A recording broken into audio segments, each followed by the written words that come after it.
Bien, entonces, ¿qué día es hoy? Hoy día es sábado 24 de octubre, ¿no? Entonces, comenzaremos. Primero vamos a repasar esta parte de coordenadas curvilíneas.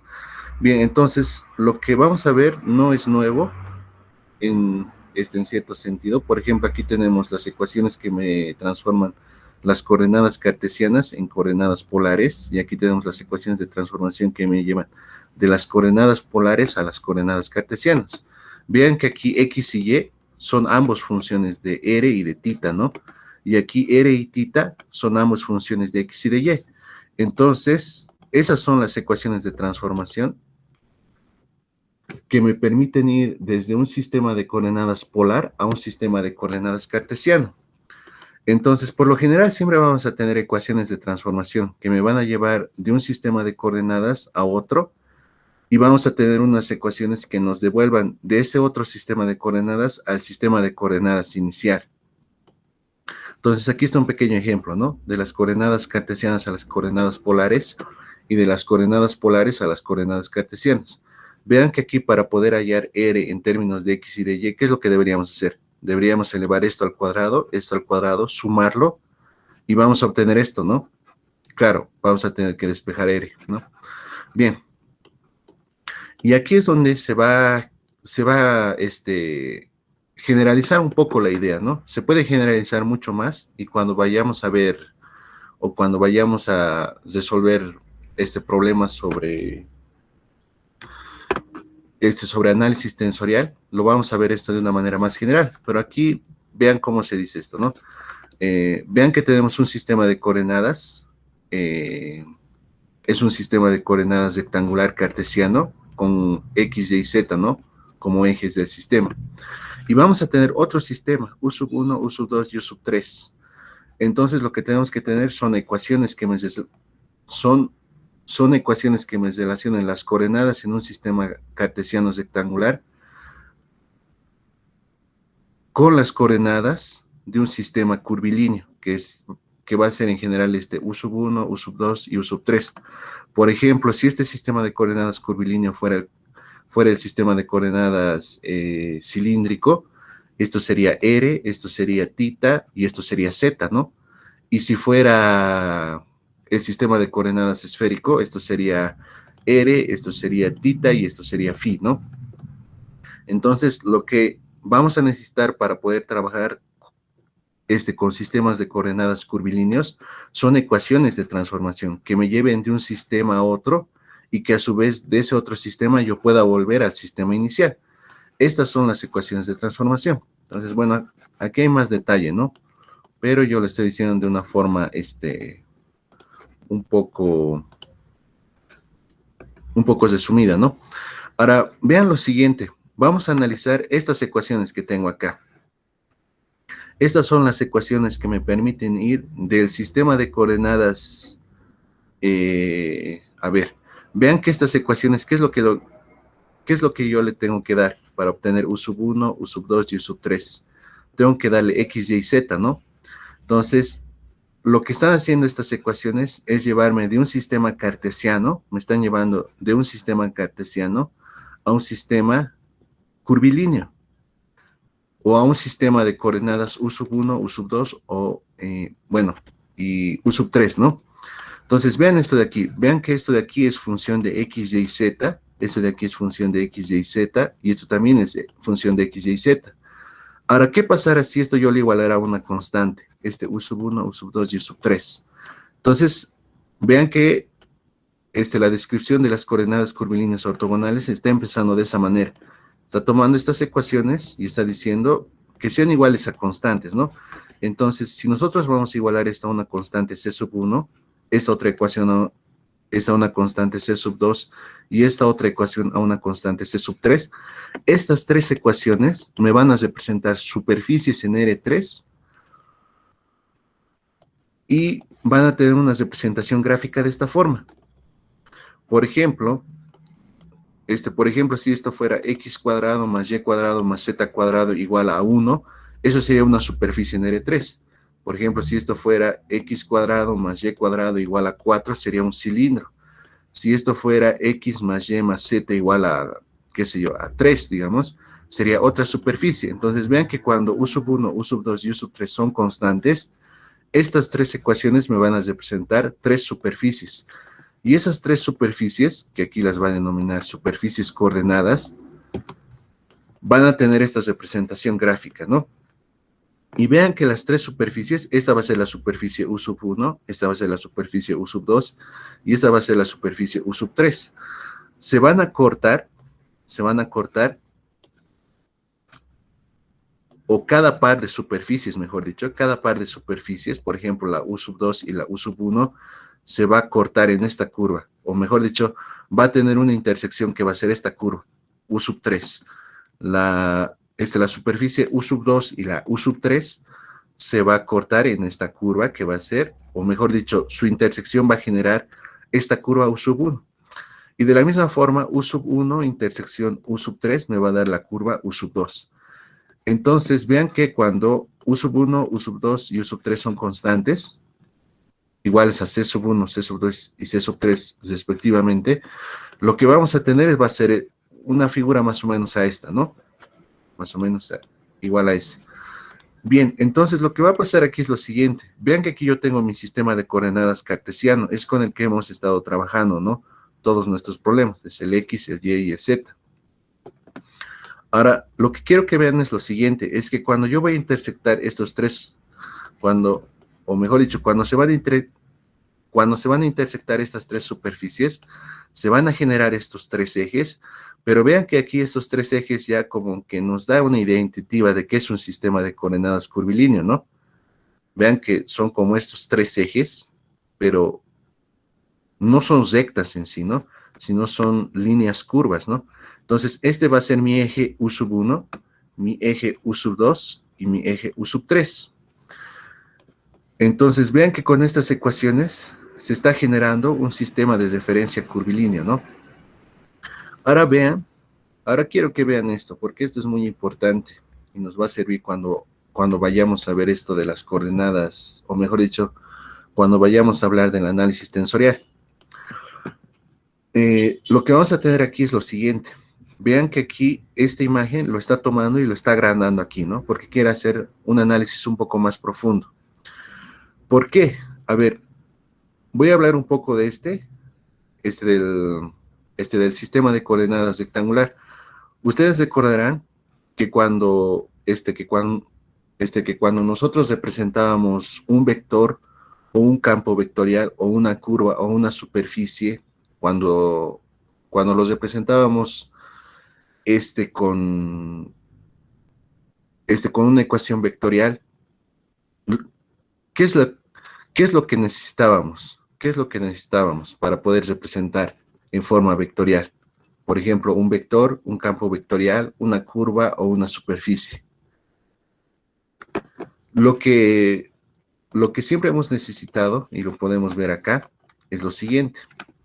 A ver, creo que con este ejemplo de aquí bastaría. A ver, es el problema número 10. Por ejemplo, ¿qué es lo que me pedía? Vean que este campo vectorial, o bueno, no voy a leer el enunciado de este problema, ¿no? Que ya lo habíamos visto en anteriores clases. Vean que este campo vectorial, para poder ser representado, lo que necesita es una base. Y esa base en este caso es la base canónica de R3, que consta de los vectores I, J, K. Y esos vectores, pues aquí se representan, aquí está el I, aquí está el J y aquí está el K. O sea que para poder representar un campo vectorial, ¿qué es lo que se necesita necesariamente? Es una base. Es una base. O sea, si yo tengo un sistema de coordenadas, ese sistema de coordenadas va a estar determinado por una base. O sea, para poder hablar de un sistema de coordenadas o de un sistema de referencia, lo que siempre se va a necesitar va a ser una base. Entonces, vean que para representar este campo vectorial, yo he necesitado de una base. Vamos más adelante. Vean que aquí había involucrado una superficie y varias curvas, ¿no? Entonces, vean que en este caso, por ejemplo, mi curva, por ejemplo, esta curva creo que era esta de acá, ¿no? Esta curva, ¿qué es lo que se necesitaba para poderlas representar? también una base, ¿no? Porque esto significa t en la dirección de i, 0 en la dirección de j y t cuadrado dividido r en la dirección de k. Entonces vean que para representar una curva también voy a necesitar la idea de base. Y para la idea de superficie también va a ser lo mismo. A ver, vamos a ver la superficie.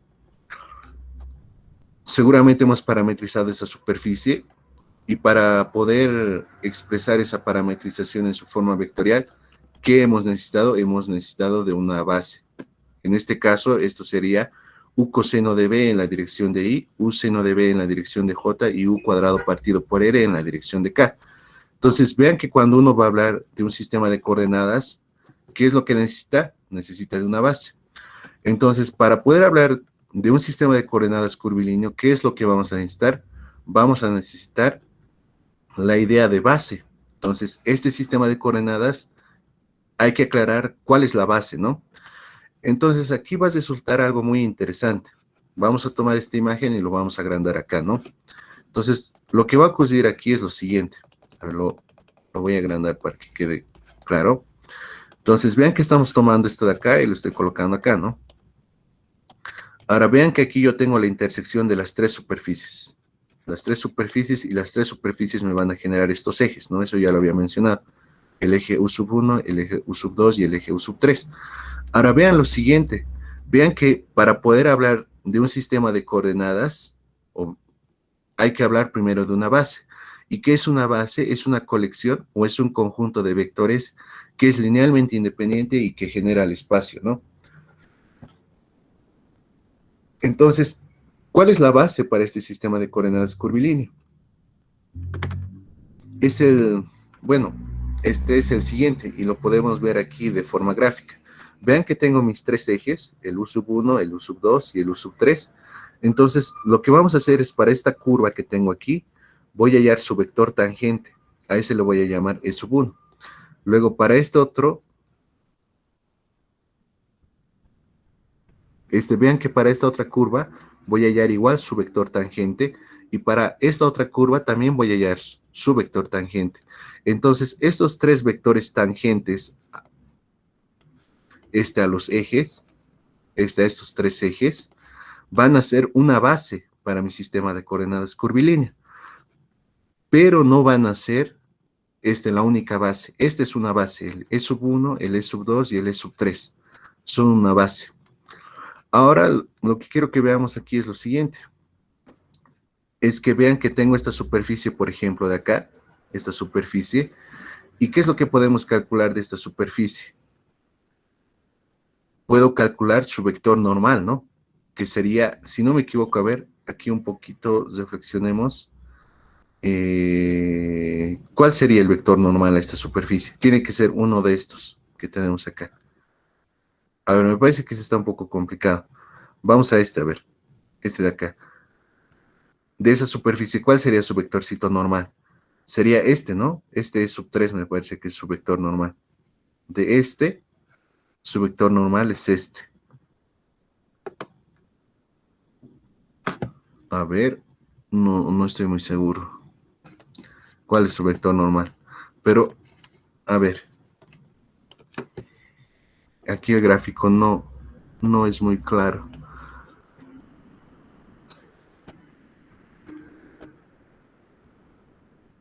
A ver, lo vamos a tomar de la siguiente manera. Voy a tomar esta superficie y este va a ser su vector normal. Voy a tomar esta otra superficie y este va a ser su vector normal. Y voy a tomar esta otra superficie y ese de aquí va a ser su vector normal.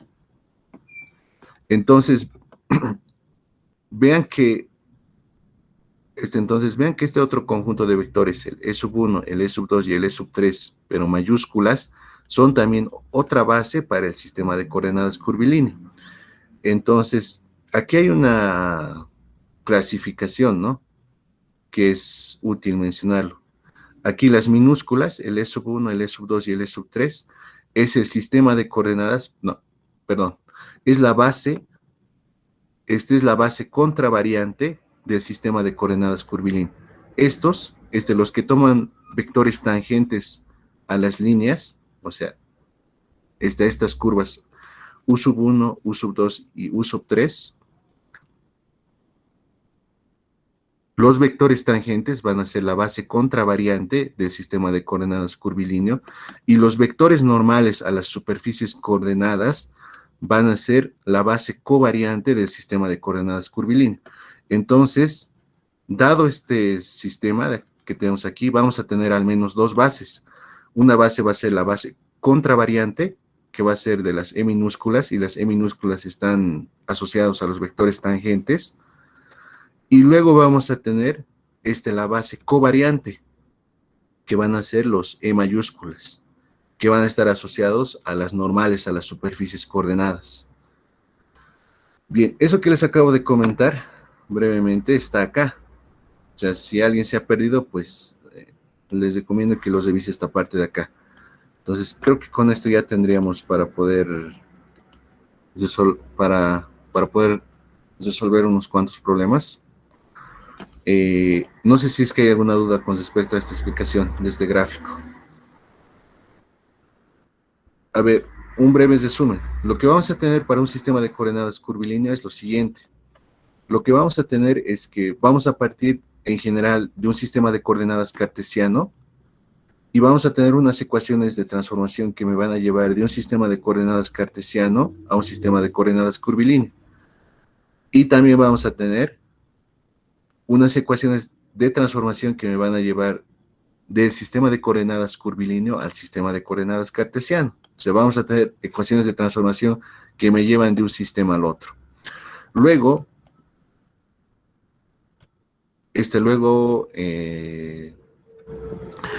a partir de estas ecuaciones de transformación, vamos a tener tres superficies coordenadas, ¿no? Cuando esta es una constante, cuando esta es una constante y cuando esta es una constante. Y esas tres superficies coordenadas, gráficamente podemos ver que se van a intersectar de esta manera. De esta manera. Y me van a generar tres ejes, ¿no? Y también voy a tener tres superficies coordenadas. Ahora, lo que les he mencionado último es que para este sistema de coordenadas vamos a tener al menos dos bases. Vamos a tener la base covariante, perdón, empezaré con la base contravariante. Para este sistema de coordenadas curvilíneo vamos a tener dos bases. Vamos a tener la base contravariante, que va a estar asociado con los vectores tangentes a estas curvas, y luego vamos a tener la base covariante, que van a ser los vectores normales a estas superficies. Bien, entonces eso es lo que te cuenta acá. Eso es lo que te cuenta acá. Y lo que nos dice aquí es lo siguiente, ¿no? No está muy, ¿cómo lo puedo decir? Muy explicado con... Bueno, a ver, lo que les quiero decir es que cuando uno lee esto, pues, como queda un poco de flojera, ¿no? Pero dice lo que les he mencionado. A ver, vamos a ver a qué son iguales E1, E2 y E3. A ver, vean que E1 es la derivada parcial del vector de posición con respecto a la primera coordenada curvilínea, y que además está multiplicado por este factor, ¿no? Que es el módulo de este vector. Y aquí también tenemos fórmulas para E2, para E3, para E1, bla, bla, bla. A ver, ¿qué más tenemos aquí? Bueno, aquí lo que nos dice es lo siguiente. A ver, vamos a ver qué tenemos acá. Tenemos un campo vectorial. Por ejemplo, este campo vectorial está expresado, vean que está expresado en base contravariante y está expresado también en base covariante. Entonces aquí lo que va a hacer, pues, es más o menos decirnos lo siguiente. Vean que aquí hay otra representación. Esta es a mí la que me importa. Aquí vean que tenemos un vectorcito que está expresado como una combinación lineal, pero de los vectores de la base, contravariante. Estos de aquí son vectores básicos y esos de aquí son vectores en base física. ¿Por qué son en base física? Pues porque tienen norma 1, son unitarios. Vean que, por ejemplo, el E sub 1 mayúscula es el vector dividido entre su módulo, ¿no? Bien, Creo que ya no conviene mucho repasar esta parte, porque ya un poco nos está liando. Entonces, solo hasta la gráfica pido que me comprendan, hasta acá, es que vamos a tener ecuaciones de transformación y luego vamos a tener dos bases para un sistema de coordenadas curvilíneo. Y va a ser la base contravariante y la base covariante. Y con este gráfico de acá, básicamente nos vamos a basar todo. Lo demás, pues les dejo a ustedes para que lo lean, porque la verdad es que el Shaun usa mucho su propia notación, y lo malo es que esa notación no es estándar, ni tampoco ¿cómo puedo decir? Los términos que maneja van a diferir un poco de los que va a manejar el docente o de los que pueden ver en otros textos. Por ejemplo, aquí no se habla de base física, pero en sus clases sí lo van a ver, ¿no? Base física son los vectores de la base, pero todos con norma 1, o sea, hay que normalizarlo. Cada vector de la base hay que dividirlo entre su módulo. Y por ejemplo, estos vectores que tenemos acá, son paralelos a los vectores de la base contravariante. Y estos vectores, por ejemplo, este de aquí sería el gradiente de U sub 1, el gradiente de U sub 2. Aquí, bueno, aquí esto sí creo que vale la pena explicarlo, porque esta sería la derivada parcial de R con respecto de U sub 1, la derivada parcial de R con respecto de U sub 2 y la derivada parcial de R con respecto de U sub 3. Estos tres vectorcitos que tienen acá, y este, que los vamos a representar por alfa 1, alfa 2 y alfa 3, son los vectores tangentes. Es este vector, es este vector y es este vector. Son paralelos. Este y este. Entonces, estos son los vectores tangentes. Y estos de aquí son los vectores normales. El gradiente de U sub 1, el gradiente de U sub 2 y el gradiente de U sub 3. Son estos. A ver, está un poco lento. Es este y este de acá. Estos son los que están asociados al gradiente y estos son los que están asociados a las derivadas parciales, ¿no? Del vector de posición con respecto a las coordenadas curvilíneas. Bien, ahora sí veremos un pequeño ejemplo para aclarar todo esto. Y lo vamos a ver, pues va a ser con coordenadas esféricas, vamos a empezar nuestro ejemplo. No sé si es que hay alguna duda que haya que aclarar con respecto a lo que hemos hablado o no, o todo está bien. Bueno, a ver, tenemos el ejemplo. ¿Se entiende? Se entiende, sí. Ya, entonces, a ver, veremos el ejemplo y espero que con esto se entienda muchísimo más. A ver, vamos a empezar con el sistema de coordenadas curvilíneo esférico, ¿ya? Lo estoy tomando a él porque, digamos que de los conocidos es el más complicado, pero en realidad no es el más complicado, sino que es el que es más largo en un sentido que vamos a ver ahora, ¿ya? Para que no me complique mucho. A ver, para el sistema de coordenadas curvilíneo esférico, vamos a ver aquí, porque aquí hay un gráfico muy bonito, que es este de acá. Este de aquí es el sistema de coordenadas esférico. Vean que aquí son tres superficies las que se están intersectando. Una es la esfera, otra es este plano, un plano radial, si quieren, lo vamos a ver de esa forma, y otro plano que es paralelo al eje XZ, ¿no? Aparentemente por el gráfico. Bien, entonces, vean que vamos a tener como producto de la intersección de estas tres superficies, vamos a tener tres ejes coordenados, que va a ser este de acá y este de acá. Y este va a ser mi sistema de coordenadas curvilíneo, o va a ser la base para mi sistema de coordenadas curvilíneo. Entonces, vean que aquí está. Ahora, ¿qué es lo que yo necesito para poder hablar de este sistema de coordenadas curvilíneo? Necesito ecuaciones de transformación. A ver, pero vamos a ver qué es lo que nos pide, porque lo que nos pide es casi todo. A ver, primero es hallar los vectores básicos contravariantes para este sistema de coordenadas. O sea, contravariantes quiere decir los que son tangentes. Son los vectores que son tangentes a las líneas coordenadas, U sub 1, U sub 2 y U sub 3. Luego nos está pidiendo expresar los vectores de la base canónica en términos de la base contravariante para el sistema de coordenadas esféricas. O sea, aquí nos está pidiendo que hallemos una relación entre los vectores de la base canónica, el IJK, con los vectores de la base contravariante de mi sistema de coordenadas curvilíneo. Luego me está pidiendo calcular la base física para este sistema de referencia, o sea, para este sistema de coordenadas esférico. Ahí, ¿qué es lo que me está pidiendo? Me está pidiendo que mis vectores de la base contravariante todos tengan norma 1, o sea, todos tengan longitud 1. Luego, el cuarto punto me está pidiendo demostrar que mi sistema de coordenadas es ortogonal. Entonces, un sistema de coordenadas va a ser ortogonal cuando su base sea ortogonal. ¿Y qué significaba que una base sea ortogonal? Quiere decir que cualesquiera par de vectores que yo tomo de la base tienen que ser ortogonales entre sí. ¿Y qué quiere decir que dos vectores son ortogonales entre sí? Quiere decir que su producto interior, o su producto escalar, mejor dicho, su producto escalar es 0, ¿no? Luego me está pidiendo hallar el tensor métrico, y por último me está pidiendo calcular el cuadrado de la diferencial de arco, Entonces, vamos a ver todo esto. Y está justamente aquí lo que les mencionaba, ¿no? Para poder hablar de un sistema de coordenadas curvilíneo, lo que vamos a necesitar es un sistema, pero vamos a necesitar lo que es ecuaciones de transformación.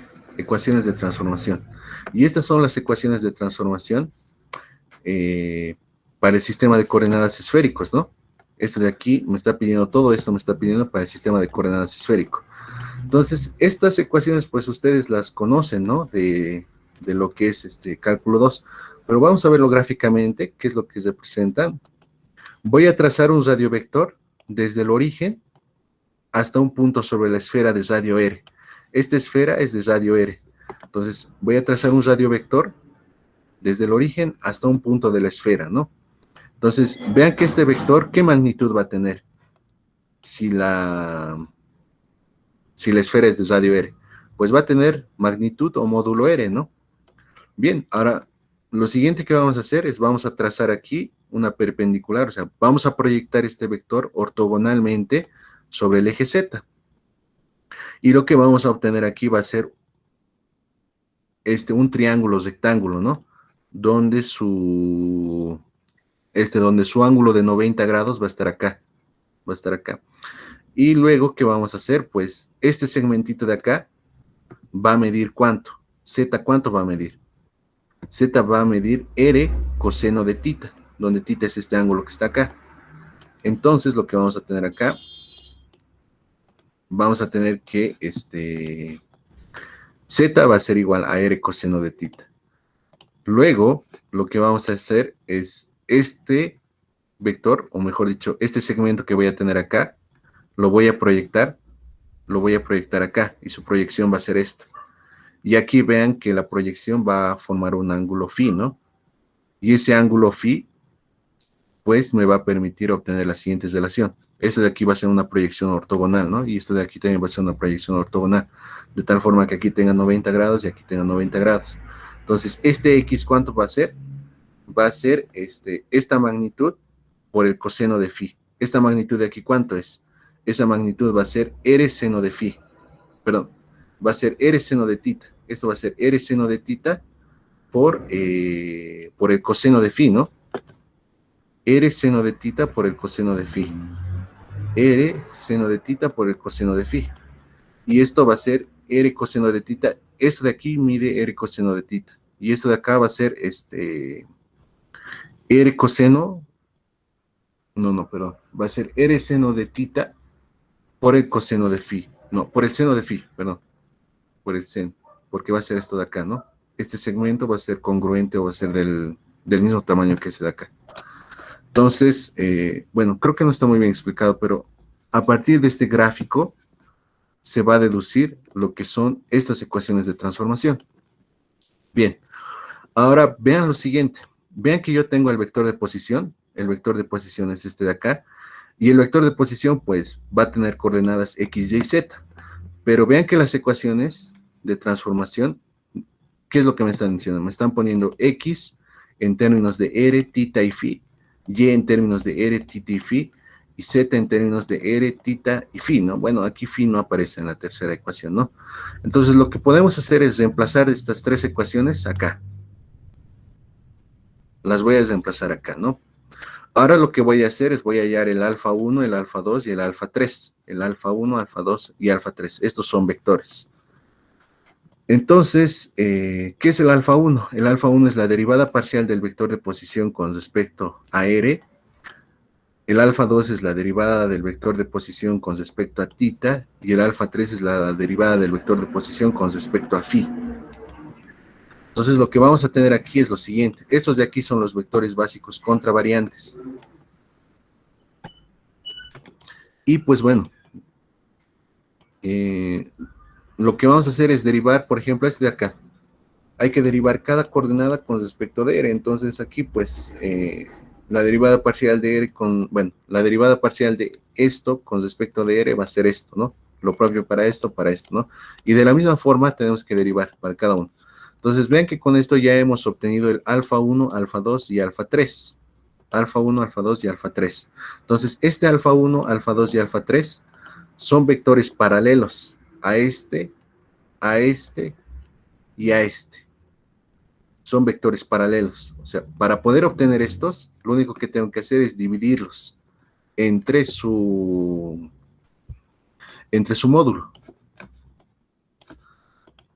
Bien, ahora, ¿qué vamos a hacer con esto? Estos de aquí ya son los vectores básicos contravariantes. Entonces, con eso ya habríamos resuelto el primer punto. Se ve que no es tan complicado, ¿no? O sea, simplemente tengo que tener las ecuaciones de transformación, tengo que construir mi vector de posición de esta forma y derivar.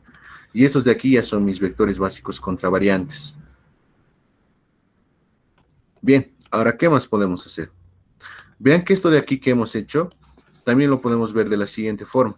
Sé que esto de aquí ya se sobreentiende, que esto de aquí es en la dirección Y, esto de aquí es en la dirección J y esto de aquí es en la dirección K. Pero aquí lo estoy haciendo más explícito. Aquí es el vector de posición donde cada una de sus coordenadas va a depender de r, tita y phi, pero ya como una combinación lineal de los vectores de la base canónica, ¿no? I, J y K. Entonces vean que aquí pues está el mismo cálculo, ¿no? Derivar esto con respecto de r, derivar esto con respecto de tita y derivar esto con respecto de phi. Entonces también lo podemos ver de esta otra forma. Esto de aquí es lo mismo que esto, ¿no? Solo que está escrito de otra manera. Pero en el fondo es lo mismo. Entonces, vean que aquí que los vectores básicos, para el sistema de coordenadas esférico están escritos como combinaciones lineales de los vectores de la base canónica, que son IJK, IJK, IJK. Entonces, aquí tal vez vale la pena recordar que una combinación lineal es una combinación lineal de vectores es una suma de productos. Es una suma de productos donde cada uno de los productos es un escalar por un vector, un escalar por un vector y un escalar por un vector, ¿no? Entonces es una combinación lineal porque es una expresión de esa forma. Entonces aquí ya tengo otra vez mis vectores contravariantes, pero escritos de otra manera. Ahora vean que esto de aquí, lo que puedo hacer es lo siguiente. Vean que esta relación yo lo puedo ver de forma matricial. ¿Cómo? De la siguiente manera. Esto de aquí es la representación matricial de esto, ¿no? Si ustedes multiplican, mil disculpas, le quitaremos este igual. Y esta sería la forma matricial, ¿no? Si ustedes multiplican esta matriz por esta otra matriz, aquí, mil disculpas, es igual, no debería estar ahí. Si multiplican este por este, les va a dar esto de acá, ¿no? Les va a dar esta primera ecuación. Luego, si multiplican esta fila por esta columna, les va a dar esta segunda ecuación. Y si multiplican esta tercera fila por esta tercera columna, les va a dar esta ecuación, ¿no? Vuelvo a repetir, esto igual de aquí está mal, esto de aquí, estas dos matrices se están multiplicando. Entonces, esto de aquí se puede representar mediante esta matriz que tenemos acá. Y esa sería la relación básicamente que hay, ¿no? Expresar los vectores de la base canónica en términos de la base contravariante para el sistema de coordenadas esférico. Lo que habría que hacer aquí, lo que falta es lo siguiente, y esto me gustaría que ustedes lo prueben, es que esta matriz que tenemos aquí es una matriz ortogonal. ¿Cuándo una matriz es ortogonal? Una matriz es ortogonal cuando su transpuesta es su inversa. Entonces, para poder llevar esto, o mejor dicho, para poder despejar los vectores de la base canónica, en términos de los vectores de la base contravariante, lo que tenemos que hacer es llevar esta matriz, pero como su transpuesta, ¿no? Porque su transpuesta es su inversa, entonces es como si estuviéramos despejando esto de acá. Eso es lo que faltaría, ¿no? Y lo vamos a hacer en el segundo problema o en el tercer problema que vamos a revisar. Ya, pero por lo pronto, quiero que se queden con esto. De esta forma se calculan los vectores de la base contravariante. Necesitas tus ecuaciones de transformación, necesitas tu vector de posición, donde cada una de las coordenadas depende de las coordenadas curvilíneas, que en este caso son r, t, t, phi, y calculas estas derivadas parciales. Y estos de aquí son los vectores de la base contravariante. Y los vectores de la base contravariante son estos de acá. Son los que son tangentes a las líneas coordenadas. Por ejemplo, vean que en este caso sería esta una línea coordenada y este es su vector tangente, ¿no? Otra línea coordenada, ¿cuál sería? Sería esta de acá. ¿Y cuál es su vector tangente? Es esta. ¿Y cuál sería otra línea coordenada acá? Porque este de aquí es tangente a alguien, ¿no? Pero no se ve muy claramente a qué curva es tangente. De estos dos sí se ve. Este es a este y este es a este. Ya. El tercer punto, ¿qué es lo que nos decía? Calcular la base física para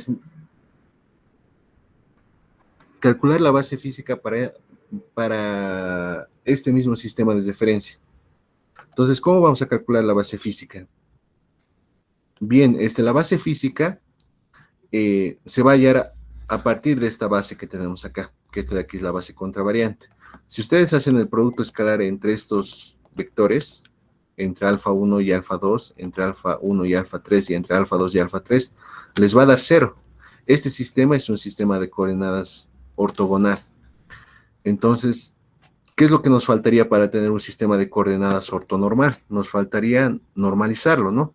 Entonces, para poder hallar la base física, lo que tenemos que hacer es dividir cada uno de estos vectores entre su norma.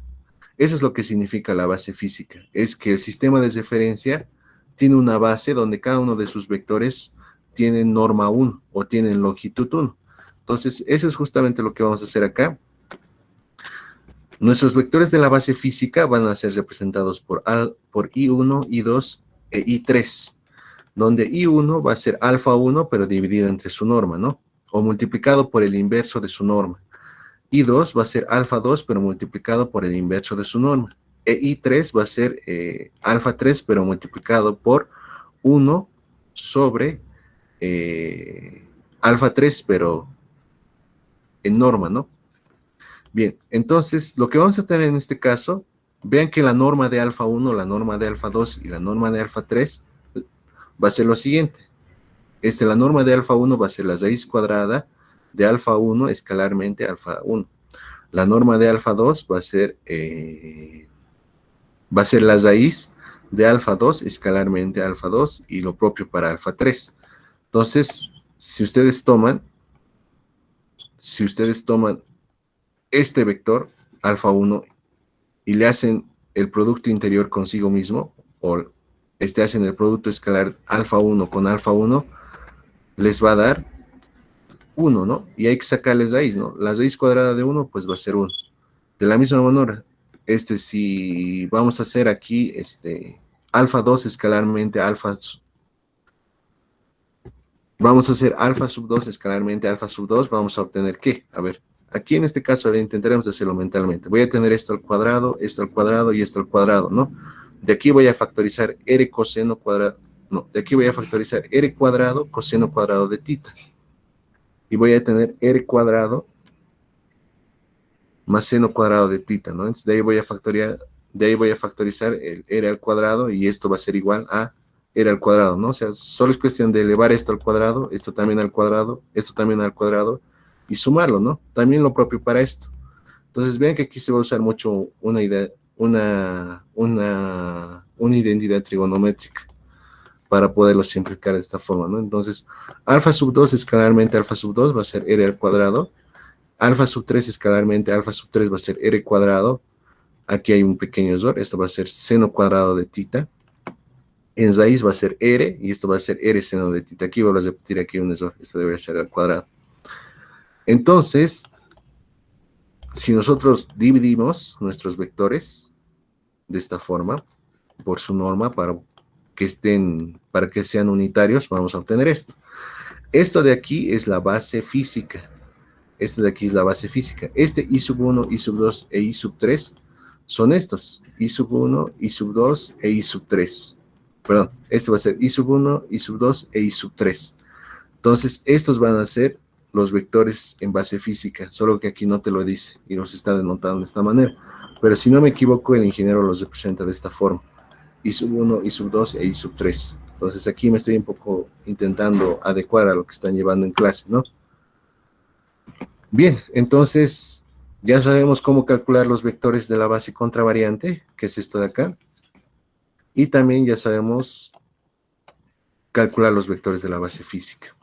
¿Qué más nos pide el problema para el sistema de coordenadas esférico? Nos está pidiendo, como tercer punto, no, como cuarto punto, demostrar que el sistema de coordenadas es ortogonal. Luego, para no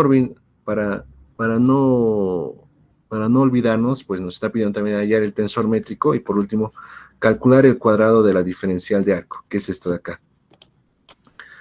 Bien, entonces, ya hemos calculado los vectores de la base física. Entonces, ¿por qué es un sistema de coordenadas ortogonal, el sistema de coordenadas esférico? Lo es porque cumple la siguiente propiedad. A ver, vamos a leer esto. Un sistema de coordenadas con una base formada por los vectores alfa 1, alfa 2 y alfa 3, como tenemos en este caso, es ortogonal si alfa 1 escalarmente alfa sub 2 es igual a 0, si alfa sub 2 escalarmente alfa sub 3 es igual a 0, y si alfa sub 1 escalarmente alfa sub 3 es igual a 0. Entonces, estos tres, o mejor dicho, estas tres ecuaciones se cumplen. Bueno, vean en realidad que aquí el producto escalar es conmutativo, ¿no? Entonces, esto también representaría alfa sub 2 escalarmente alfa sub 1, y esto representaría alfa sub 3 escalarmente alfa sub 2, y esto de aquí sería alfa sub 3 escalarmente alfa sub 1. Entonces, si ustedes hacen el producto escalar de estos tres vectorcitos, alfa 1 con alfa 2, alfa 1 con alfa 3 y alfa 2 con alfa 3, se va a verificar esto. O sea, los vectores de la base canónica, perdón, los vectores de la base contravariante van a ser ortogonales a pares. Cualquiera par de vectores que yo tome, su producto interior, o mejor dicho, su producto escalar va a ser 0. Por lo tanto, este sistema de coordenadas va a ser ortogonal. El sistema de coordenadas esférico es ortogonal. ¿Por qué? Porque los vectores de su base contravariante son ortogonales a pares. Lo cual quiere decir esto, ¿no?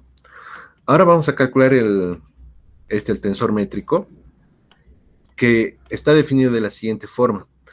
Aquí yo estoy haciendo una breve definición de lo que es el tensor métrico, ¿no? El tensor métrico es la representación matricial de un producto interior en un sistema de coordenadas curvilíneo. O sea, bueno, esto es un poquito complicado explicarlo más a detalle, pero yo lo vería de esta forma el tensor métrico. Es la representación matricial de un producto interior definido en un sistema de coordenadas curvilíneo. Lo que en realidad aquí nos importa, pues, es cómo se calcula, ¿no? Entonces, el tensor métrico yo lo puedo representar como una matriz, Y una matriz es un arreglo rectangular de objetos, ¿no? En este caso, va a tener esta disposición ese arreglo, y va a tener estos objetos, ¿no? Entonces, vean que va a ser alfa 1 escalarmente alfa sub 1, alfa 1 escalarmente alfa sub 2, alfa 1 escalarmente alfa sub 3, y de la misma forma para la segunda fila y para la tercera fila. Lo que quiero que vean aquí son los números. Vean, 1, 1, 1, 2, 1, 3. Primera fila, ¿no? Primera fila, primera columna. Primera fila, segunda columna. Primera fila, tercera columna. Vean que para la segunda fila es lo mismo, ¿no?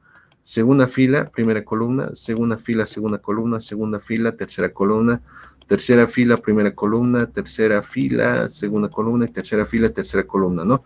Entonces, vean que los índices están colocados de una forma muy sugerente, ¿no? Muy sugerente. Ahora, vean que el tensor métrico se puede representar como una matriz, ¿no? Donde sus elementos son G11, G12, G13, etcétera, ¿no? De una forma ¿cómo lo puedo decir? Muy breve, al tensor métrico se lo puede representar de esta forma.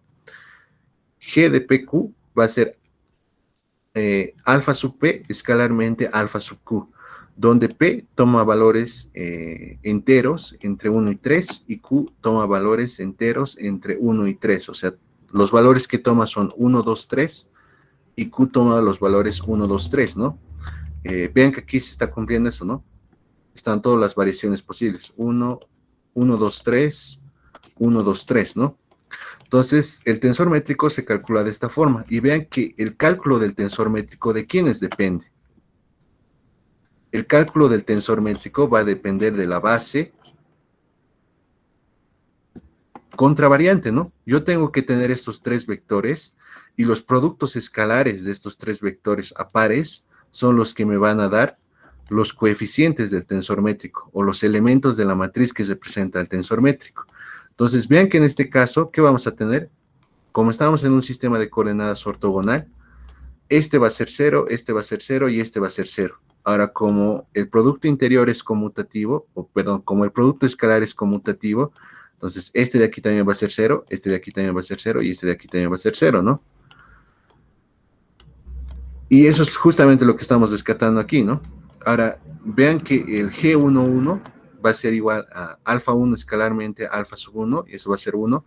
El G22 va a ser alfa sub 2, escalarmente alfa sub 2, eso va a ser igual a r al cuadrado, y el G33 va a ser igual a alfa sub 3, escalarmente alfa sub 3, y eso va a ser r cuadrado por el seno cuadrado de tita. Entonces, estos son ceros, todos estos son ceros, excepto los que están en la diagonal, ¿no? Los de la diagonal va a ser 1, r cuadrado, seno cuadrado de tita. Entonces, esto de aquí es el tensor métrico. Esto de aquí es el tensor métrico.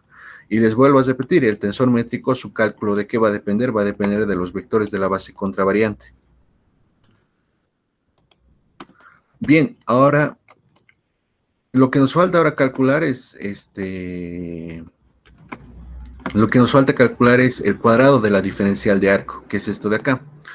Ahora, el cuadrado de la diferencial de arco está en directa relación con los coeficientes del tensor métrico. Con estos de acá. O con los elementos de con los elementos del tensor métrico, ¿no? Con estos de acá está relacionado. Entonces, vean que es muy importante. A partir de las ecuaciones de transformación, ¿qué es lo que se calcula? Se calcula los vectores de la base contravariante y a partir de los vectores de la base contravariante calcula el tensor métrico y a partir del tensor métrico puedo calcular ya un montón de cosas. Entre esas, el cuadrado de la diferencial de arco, podría calcular ya también el gradiente en coordenadas curvilíneas, la divergencia en coordenadas curvilíneas, el rotacional en coordenadas curvilíneas, y el laplaciano en coordenadas curvilíneas. Entonces, a partir del tensor métrico, se puede calcular un montón de cosas, pero para otro sistema de coordenadas. Es por eso que estoy iniciando con esto de acá, ¿no? No es fortuito. Entonces, vamos a tener esto, ¿no? Esta de aquí es la fórmula. Es una doble sumatoria en P y Q, donde vean que aquí, esto de aquí está representando superíndice, o sea, es un índice que se coloca arriba, no es exponente. Y aquí hay un pequeño error. Aquí esto debería ser D. Mil disculpas, aquí le falta D. Aquí me faltan unas Ds. Entonces no le daremos mucha importancia porque aquí está con un pequeño error. Mil disculpas. Aquí hay que colocar la diferencial de XP y la diferencial de XQ. O sea, aquí me falta D. Entonces, el cuadrado de la diferencial de arco viene determinado por esta ecuación. Vuelvo a repetir, aquí me faltan unas Ds. Donde, en este caso, la coordenada X super 1, este de aquí es superíndice, vuelvo a repetir, superíndice, superíndice. Donde X1 es R, X2 es tita y X3 es phi. Si ustedes van a desarrollar esta suma, les va a quedar de esta forma. Vuelvo a repetir que aquí me faltan las Ds, ¿no? Lo voy a corregir. Les va a quedar esta suma de acá. Esta suma que tenemos acá. Pero vean que esto es diferencial de X1 por diferencial de X1, ¿no? Eso va a ser diferencial de X1 al cuadrado La diferencial de x2 por la diferencial de x2 va a ser diferencial de x2 al cuadrado, y la diferencial de x3 por la diferencial de x3 va a ser diferencial de x3 al cuadrado, ¿no? Lo que hay que hacer ahora aquí es reemplazar. X1 es R, X2 es θ y X3 es phi. Reemplazando vamos a obtener estos datos de acá. O mejor dicho, voy a obtener esta ecuación de acá. Ahora G11, G22 y G33, pues los tengo de acá, ¿no? Son los elementos de la diagonal del tensor métrico. Es 1, R cuadrado y R cuadrado seno cuadrado de θ. Entonces me va a quedar 1, R cuadrado, seno cuadrado de θ. Entonces la diferencial de arco en coordenadas esféricas va a ser esto de aquí, va a ser esta ecuación que tenemos acá. Con eso habríamos ya calculado un montón de cosas, ¿no? Ahora, en general, para poder resolver los problemas de coordenadas curvilíneas, pues más o menos se va a seguir esta misma ruta. Es un poco mecánico esta parte, un poco mecánico.